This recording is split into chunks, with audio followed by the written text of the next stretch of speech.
18ই জুলাই ২রা শ্রাবণ শনিবার। এই দিন ছিল বাপির অর্থাৎ আমার বাবার জন্মদিন। প্রতি বছর চেষ্টা থাকে এই দিনটা খুব সুন্দরভাবে কাটানোর। এবছরও তার অন্যথা ঘটেনি।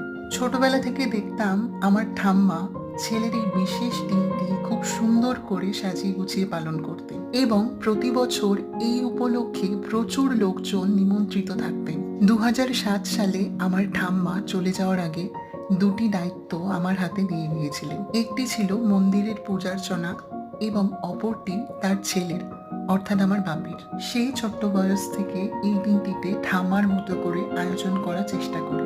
যেহেতু দিনটি শ্রাবণ মাসের প্রথম শনিবার অর্থাৎ গ্রহরাজের পুজোর দিন ছিল, তাই অনুষ্ঠানটি পালন করা হয়েছিল তার আগের দিন অর্থাৎ শুক্রবার। এই ছোট্ট ভিডিওটির মাধ্যমে তারই কিছু মুহূর্ত তুলে ধরার চেষ্টা করলাম। কেমন লাগলো জানাবেন।